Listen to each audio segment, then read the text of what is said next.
नमस्कार. आजच्या गोड गप्पामध्ये मी एक इन्स्पायरिंग स्टोरी घेऊन आलोय आपल्या सांगलीच्याच ब्रँडची, जो ब्रँड शार्क टँकपर्यंत पोहोचला. परंतु त्यांचा तिथपर्यंतचा प्रवास कसा होता, त्यानंतर त्यांना अडथळे कसे आले आणि या सगळ्यावरती त्यांनी मात कशी केली, याबद्दल आजच्या पॉडकास्टमध्ये आम्ही गप्पा मारणार आहोत. तुमच्या लक्षात आला असेलच माझ्याकडे कोण आले. ॲक्वापेयाचे सर्वसर्वा तुषार मुंदडा सर. या पॉडकास्टमध्ये तुमचं मी स्वागत करतो गोड गप्पामध्ये. धन्यवाद उदय सर, मला बोलवल्याबद्दल. आणि सर्वे सर्व ॲक्वापेयचं हे जे वाक्य आहे याला थोडंसं रेक्टिफाय करतो. सर्वे सर्व आपले सांगलीकर आहेत, मी एकटा नाही आहे. या लोकांनी दिलेल्या प्रेमानंच परत तो एक कॉन्फिडन्स आला की जिथनं ही जर्नी रिस्टार्ट झाली. येस. तर रिस्टार्टकडे परत येऊया. तर जर्नीची सुरुवात कशी झाली इथनं मी सुरुवात करतो. तर एक मार्केटमध्ये पाण्याच्या बाबतीत, म्हणजे ह्या अशा बॉटल्ड पाण्याच्या बाबतीमध्ये खूप सारी कॉम्पिटिशन आहे, खूप साऱ्या मल्टीनॅशनल कंपन्या आहेत. आणि अशा वेळेला एखाद्या सांगलीकरानं, आय मीन एका लोकल माणसानं या बाबतीतला व्यवसाय सुरू करायचा आणि तो नावारूपाला आणण्याचं ध्येय ठेवायचं, ह्याची सुरुवात कुठून झाली? म्हणजे इन्स्पायर कुठून झालात तुम्ही? या बिझनेसमध्ये आम्ही आलो 2018 मध्ये. बर. त्याच्या अगोदर आम्ही वेगवेगळ्या मल्टीनॅशनल FMCG कंपन्यांच्या बरोबर ॲज अ चॅनल पार्टनर 15 वर्ष काम केलं. सांगली, मराठवाडा, कर्नाटकचा म्हणजे सदर्न कर्नाटका, पुण्याचा काही बेल्ट, कोकण, या भागात ज्या ज्या चॅनल पार्टनर्स बरोबर आम्ही काम करत होतो, तर आमचा बेसिक प्रोडक्ट होता मँगो ड्रिंक, जो आम्ही गुजरातवरून आणून इथं विकत होतो. त्या लोकांना बेव्हरेजेसचे प्रोडक्ट विकताना आम्हाला लक्षात आलं की त्यांची पाण्याची सुद्धा मागणी आहे. आणि ते कुठल्या ना कुठल्या कंपनीचं पाणी घेऊन विकतायत. म्हणजे पाण्याला मार्केट आहे याची जाण आम्हाला आमच्या चॅनल डिस्ट्रीब्युटर्सनी करून दिली. पण मार्केट आहे, पण तुम्ही जसं म्हटलं की अनऑर्गनाइज्ड आणि ऑर्गनाइज्ड दोन्ही प्रकारची त्याला भयानक मोठी कॉम्पिटिशन आहे.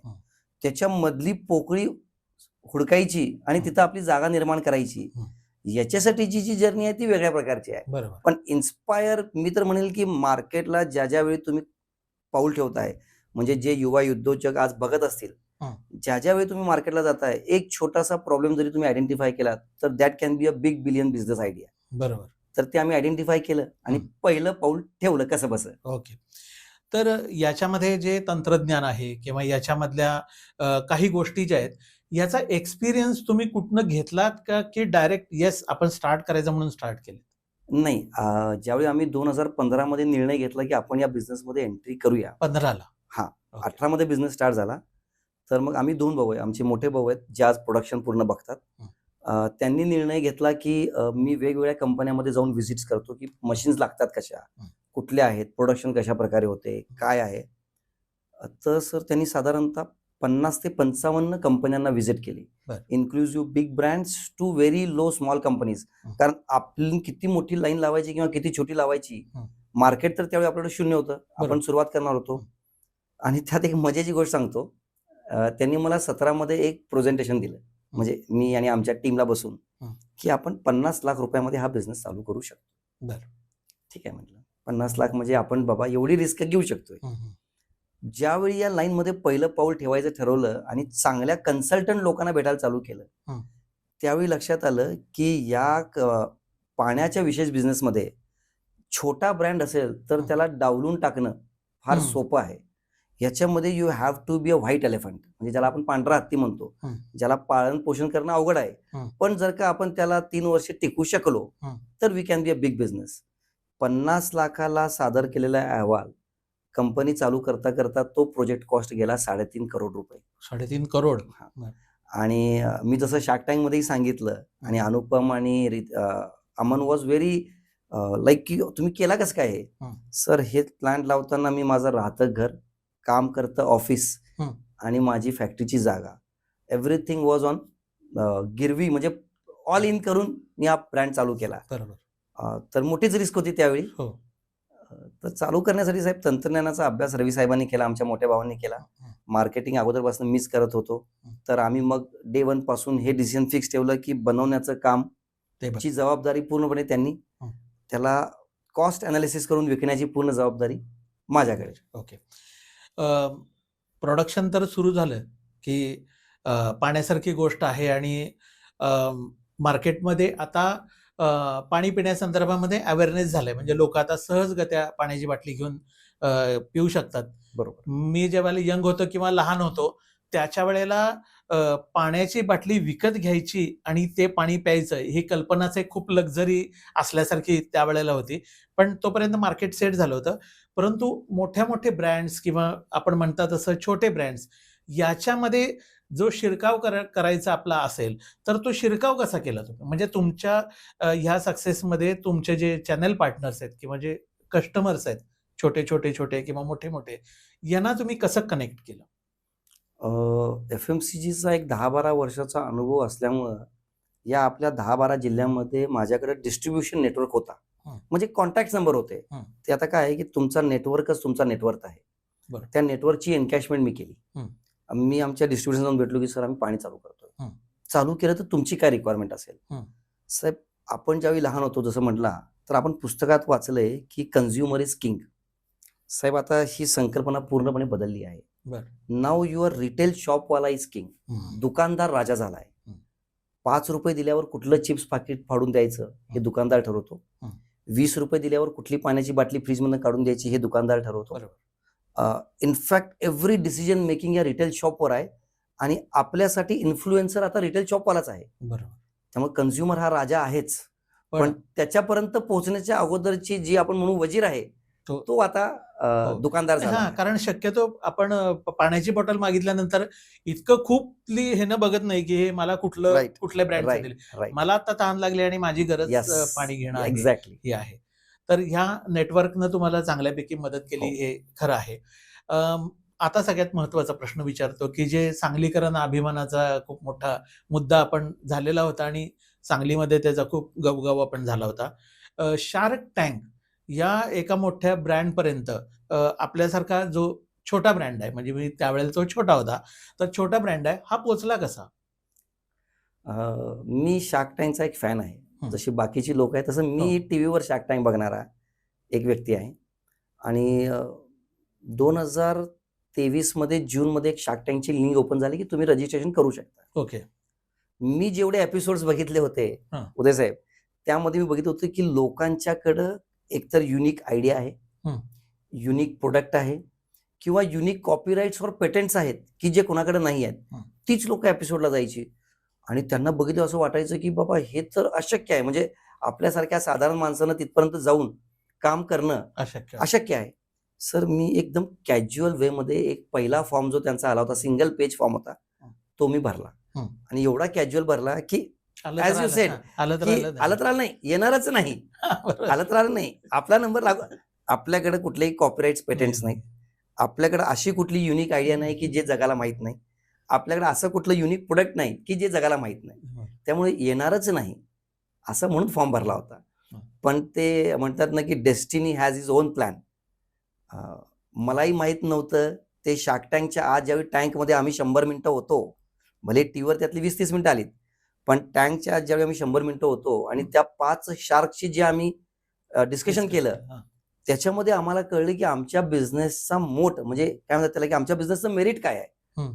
तुमच्यासारखं आम्ही विचार, म्हणजे कॉमन मॅन सारखाच विचार सगळ्यांचा. हं. साधारण प्रोडक्ट आहे, मार्केटमध्ये विकायचं आहे. पाणी काय आहे? ₹20 दिले की पाण्याची बाटली घ्यायची आहे. आपल्याला जास्तीत जास्त ठिकाणी अवेलेबल व्हायचं आहे. पण त्या लोकांचा बघण्याचा दृष्टिकोन जो आहे, तो फार वेगळा आहे. हं. आणि म्हणून टँकपर्यंत जायचं काय स्वप्न कधी कंपनी चालू करताना तर मी नक्कीच नव्हतं. बघितलं नव्हतं. फॉर्म भरला, 1 राउंड, 2 राउंड, 5-6 राउंड क्रॉस झाले आणि ॲज आय सेड, की may be God has his different plans with me. हं. आणि तो मला टँकपर्यंत घेऊन गेला. घेऊन गेला. आतमधला अनुभव कसा होता? म्हणजे क्वेश्चन आन्सरच्या वेळेला आपण कसं बघतो, की इंटरव्ह्यूला जाताना अगदी फार तयारीचा कॅन्डिडेट असला तरी पण तो थोडासा घाबरलेला असतो, की समोरचे माणसं विचारतील काय आणि आपण त्याचा रिप्लाय काय करायचा? कारण तिथं तर 100% त्याच्यावरच ते सगळं अवलंबून असल्यामुळं त्या ठिकाणी तुम्ही काय पोझिशनमध्ये होतात? मी आहे ना आजपर्यंत कधी डिस्क्लोज केलं नाही. हं. एक गोष्ट डिस्क्लोज करतो.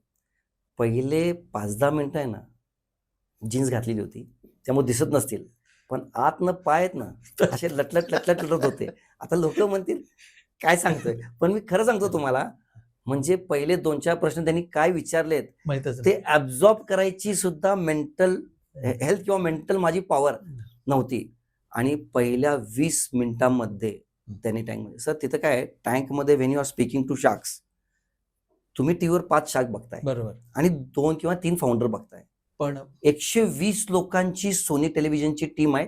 साधारणतः 60 ते 70 वेगवेगळ्या अँगलचे कॅमेरेज आहेत आणि ती जी टँकची आजची झगमगाट आहे त्याच्यातच माणूस निम्मा गारच गारतो. होतोय. हां. सर तुम्ही ज्यावेळी बोलताय ना तिथं साईडला एक स्टॉपवॉच आहे. बरं. एकदम मोठा डिस्प्ले आहे आणि ती स्टॉपवॉच आहे शार्कसाठी, की कुठल्या बिझनेससाठी किती वेळ इन्व्हेस्ट करायचा त्याचं एक टाइम लिमिटेशन तुम्ही ठरवायचं आहे. पहिले 20-22 मिनिटं त्यांनी टँकमध्ये चमत्कार केला आमच्याबरोबर. हं. चांगलाच. म्हणजे आपने तो कॉपी किया है, whatever everyone has scene that on TV. So त्याच्यामध्ये मला बोलायला काय लाज नाही आहे. ये तो कॉपी प्रोडक्ट है, इसमें क्या यूएसपी है, इसमें ब्रांड बनता ही नहीं है, ये तो ग्रेवयार्ड इंडस्ट्री है. क्वेश्चनवर क्वेश्चन. मग म्हटलं आता हा एपिसोड एअर होणारच. होय. मग आता बोलायला लोकांना टीव्हीवर 2 गोष्टी लागतात. यात तर इमोशनल स्टोरी किंवा कोणाची तरी थट्टा होतीये. त्याच्यामध्ये लोकांना एक वेगळंच मजा येते. आणि टीव्हीला काय पाहिजे? मसाला. आणि मला वाटतं या 20-22 मिनिटात त्यांनी तो मसाला गॅदर केला होता. मी म्हटलं हा एपिसोड तर आता एअर होणार. I took a gamble. मी पियुष बन्सल साहेबांना म्हटलं sir just take an example. तुम्ही म्हणता याच्यामध्ये ब्रँड लॉयल्टी नहीं है. Let's explain it. अभी आपको टैंक में प्यास लगा, हम लोग बैठे हैं 20-25 मिनट से डिस्कशन कर रहे हैं सर, आपको अभी प्यास लगा और को सोचो कि मेरा पानी का बॉटल छोड़ के पूरे टैंक में या पूरे इस सेट पे कुछ नहीं है, एक ही ब्रांड है, आप पियोगे कि नहीं पियोगे? नहीं, पीना ही पड़ेगा. सर यही बिजनेस है. अच्छा. कि प्यास लगने के बाद आदमी के पास ब्रांड लॉयल्टी ढूंढने के लिए समय नहीं है. ये पूरा बिजनेस है डिस्ट्रीब्यूशन का. जहां प्यास वहां अगर आप अवेलेबल है तो आपका बिझनेस आहे. आणि तिथनं गेम चेंज झाला. अँड आफ्टर 5-7 मिनिट्स नमितानी ऑफर दिली आणि एक ऑफर आपल्याकडे आहे आता काही जरी झालं तिथनं पुढं कॉन्फिडन्स लेवल डबल झाला. म्हणजे फ्रंट फुटवर बॅटिंग चालू झाली. तर ते तर म्हणजे अभिनंदनीय आहेच तुमचं. परंतु याच्यामध्ये एक सेटबॅक बसला आपल्याला. जे लोक कौतुक करत होते आपले सांगलीकर, त्याच्यामध्ये काही लोकांच्या मध्ये कुत्सितपणाची भावना पण आली की अरे सांगलीतनं शार्क टँकला गेले, फार मिरवले आणि आता तुम्ही बॅकफुटला आलात, आता तुम्ही काय करता वगैरे. हा मानवी स्वभाव आहे, आपण कुणाला हा दोष देऊ शकत नाही. तर त्यातून परत एक रिस्टार्ट कसा मारला? ज्या दिवशी हा सेटबॅक लागला that evening like blank mind, जे झिरो, काय करायचं माहित नाही.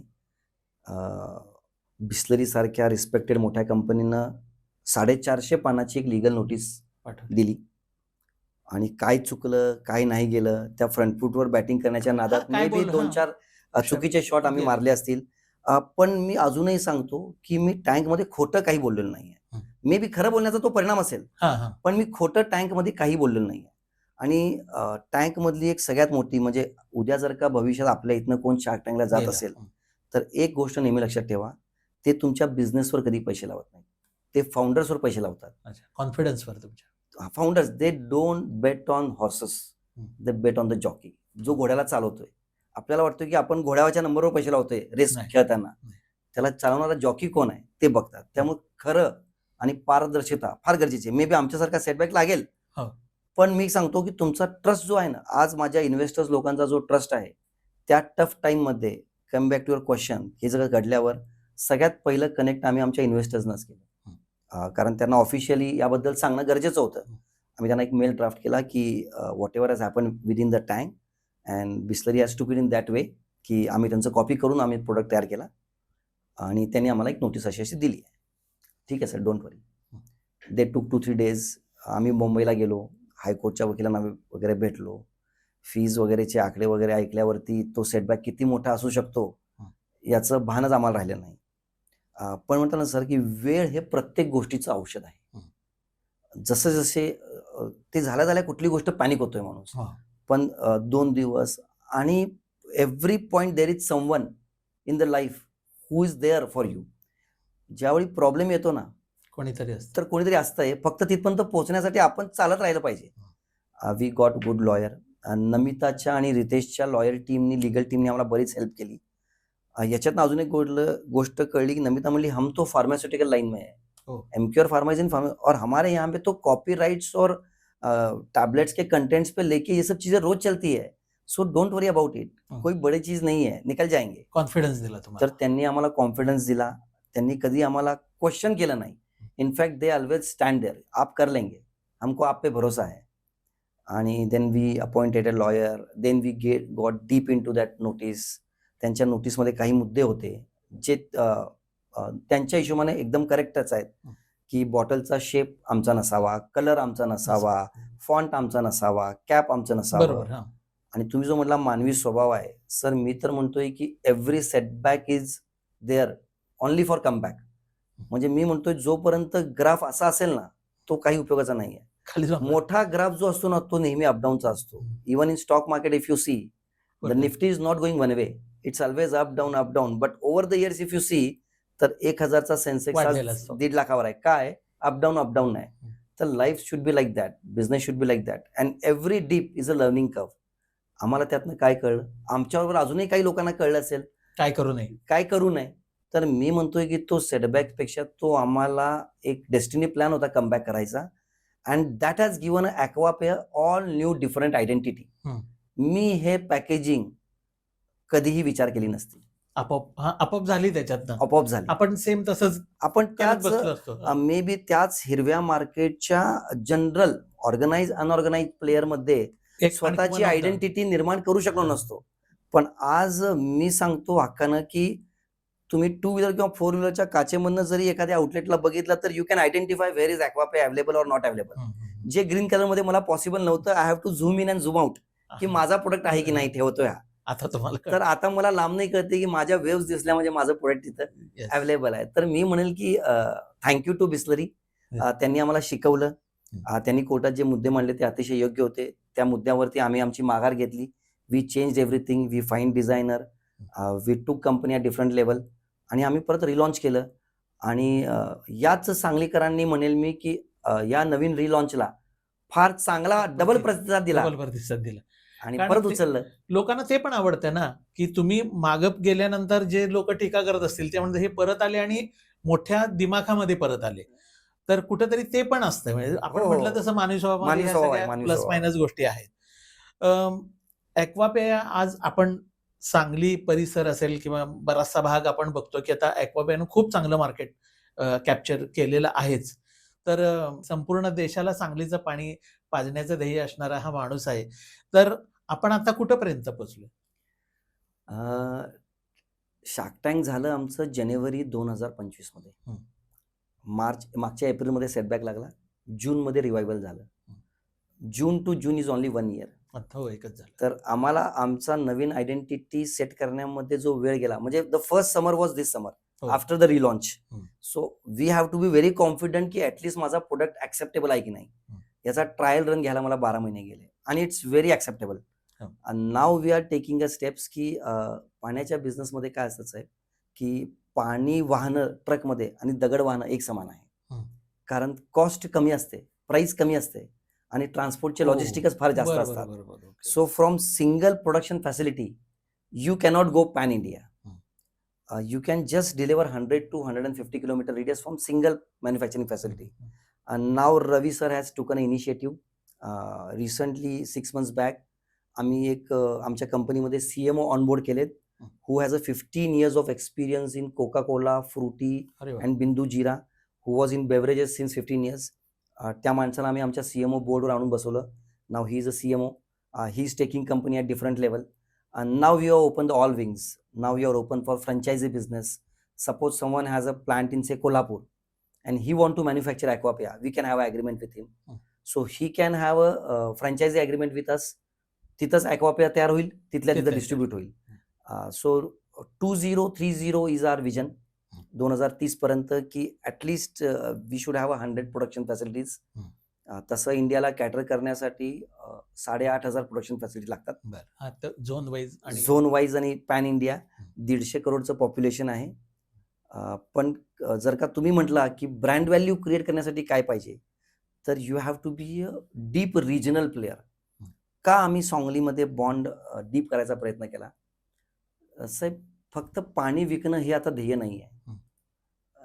आम्ही एक कुठल्याही नवीन ब्रँडला येण्यासाठी ज्यावेळी मोठ्या कंपन्या, छोट्या कंपन्या, कुणी नवीन उद्योगात येईल, तो अभ्यास करेल की बाबा मी फक्त सांगली सिटीबद्दल बोलतोय आता, की सांगली सिटीत मला प्रोडक्ट लॉन्च करायचा आहे. तर फर्स्ट कॉम्पिटिटर नेम माझा आला पाहिजे. हे आहे तिथं. हे माझं ध्येय आहे, की ज्यावेळी तो पुढचा कुठलाही कॉम्पिटिटर अभ्यास करायला बसेल, की मला पाणी लॉन्च करायचं आहे सांगली सिटीमध्ये. कोण-कोण कॉम्पिटिटर आहेत तिथं? पहिलं. तर माझं पहिलं नाव आलं पाहिजे. हे आता ध्येय आहे आणि त्याच्या दिशेनं माझी वाटचाल चालू आहे. बाकी मल्टिपल लोकं आम्ही हायर केलेत आता. त्यांचं काम वेगवेगळं आहे. फ्रँचायझी डेव्हलप करणे, कंपनी डेव्हलप करणे, नवीन फंड रेझिंग करणे, नवीन प्लॅन्स आहेत, नवीन प्रोडक्ट डिझाइन करणे, नवीन रेसिपीज काढणे. मी तेच विचारणार होतो, की ॲक्वापे आता तर पॉप्युलर आहेच, पण त्याच्या बरोबरीनं काही आत्ता जे प्रॉडक्ट तुम्ही लॉन्च केले, जे या आत्ता उन्हाळ्यामध्ये ज्याला खूप चांगला प्रतिसाद हो. मिळाला, काय त्याच्यामध्ये आता त्यांनी? आम्ही सर आता 7 फ्लेवर्स करतो, ज्याच्यामध्ये जीरा, mango, Limca, orange, cola, then pineapple as a recent addition to that. तर हे प्रोडक्ट्स उन्हाळी असल्यामुळं याचा माझा बिझनेसचा कॉन्ट्रिब्युशन कंपॅरेटिव्हली पाण्यापेक्षा कमी आहे. शुभम सक्सेनांना ॲज अ CMO कंपनीमध्ये आणण्याचं आमचं उद्दिष्टच ते आहे, की नुसतं पाण्यावरती डिपेंड राहून कंपनी IPOला घेऊन जाता येणार नाही. नाही, बरोबर. You have to be a beverage company, not a water company. And Shubham is working on that. Hopefully ज्यावेळी आपण नेक्स्ट टाइम बसू, भेटू, तर जिथं माझा आज रेशो कोल्ड्रिंकचा 20-25% धंद्यात, I will be very proud to say की सर आम्ही 50% बेवरेज आणि 50% वॉटरवर आहे. We are on that path. पण 2030 is our timeline to go pan India with water and have a 50% significant contribution from beverage industry. Okay. भडंगाचं आपण launch हां. केलं होतं, त्याचं काय कुठंपर्यंत आहे आता ते? सर भडंग आहे ना, हा सांगलीचा एक देसी प्रोडक्ट आहे. म्हणजे त्याला आपण काय म्हणू, की हातगाड्यावरती भडंग खायची सुविधा आज सुद्धा सांगलीत उपलब्ध आहे. आणि आपल्या इथले जेवढे भडंग मॅन्युफॅक्चरर आहेत, ते जर का आज हे पॉडकास्ट बघत असतील, तर माझी कंप्लेंट नाही आहे. पण सर एका चौकटीत बांधली गेलोय, की विचारधारा सांगलीच्या पलीकडे नाही आहे. मी ज्यावेळी हे भडंगचे पॅकेट्स घेऊन दिल्लीला रितेश अग्रवालला भेटायला गेलो, सर इसको क्या बोलते हैं? सर इसको भडंग बोलते हैं. He is not able to pronounce bhadang what I mean to say. तर प्रोडक्ट एवढा अननोन आहे. ठीक आहे, थोडंसं मोदी साहेबांनी बंगालच्या इलेक्शनच्या दरम्यान झालमुरी जे केलंय, that is a actually bhadang version. तर जसं त्यांनी बिहारमध्ये मखाण्याला मोठं केलं, होपफुली या झालमुरीचा फायदा घेऊन आपण भडंगला मोठं करू. टू फोकस ऑन दॅट आम्ही एक फाउंडर कंपनीमध्ये ऑनबोर्ड करतोय. फाउंडर सर मला आता एम्प्लॉई नको आहेत. माझी पहिली विचारधारा आहे, की मी सांगेल ते काम करणारा माणूस पण नको आहे. मला कंपनीमध्ये पार्टनर पाहिजे. Let it be he is holding a 2%, 3% equity with me, no problem. पण त्यानं ॲज अ मालक काम केलं पाहिजे किंवा as a founder, as a passion काम केलं पाहिजे. मी सांगणार ते काम करण्यासाठी एम्प्लॉय भरपूर आहेत. मला काय पाहिजे आहे, सर ये प्रोडक्ट है, इसको मैंने रीडिज़ाइन किया है, इसमें आपको और कुछ करना है आप कीजिए. You have a free hand to explore. आप दुबई जाइए, USA जाइए, प्रोडक्ट को लॉन्च कीजिए, रिव्यू लीजिए, लेकिन this is whole and soul is your baby. इसको बड़ा कैसे करना है वो आप देखिए. मला आया नको आहे. मी सांगेल ते सांभाळणारे बाळ. मला आई पाहिजे आहे, की जे बाळाला मोठं करेल. तर तुमचे ह्या ज्या काही ध्येय आहेत किंवा स्वप्न आहेत सांगलीकरांसाठीची, किंवा मी तर म्हणतोय हे सांगलीची स्वप्न आहेत, ही लवकरात लवकर पूर्ण होऊ देत, डेव्हलप होऊ देत. आणि आपण म्हणाल असं पुढच्या वेळेला आपण ज्यावेळेला डिस्कशनला बसू किंवा आपण पुढच्या प्रोग्रेससाठी बसू, त्यावेळेला मोठी ब्रेवरेज कंपनी आपली झालेली असेल असं आपण आता तरी बघूया स्वप्न. कारण तुम्ही ज्या पद्धतीनं मागच्या जूनपासून या जूनपर्यंत हा जो काही प्रोग्रेस केलाय, आणि हा प्रोग्रेस कसा आहे, की हा दिसणारा प्रोग्रेस आहे. मला मार्केटमध्ये हॉटेल्स असतील किंवा कुठेही मी गेल्यानंतर माझ्या समोर येणारी बाटली जी आहे ती 100% म्हणत नाही मी, कारण ते खोटं बोलल्यासारखं होईल.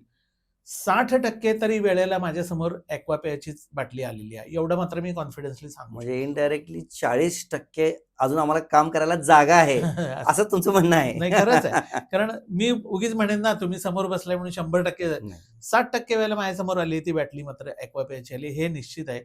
आणि असंच तुमची प्रोग्रेस होऊ दे. आणि मला वारंवार तुम्हाला भेटायला आवडेल आणि पॉडकास्ट गोड गप्पामध्ये सांगायला आवडेल. Thank you sir. Thank you very much.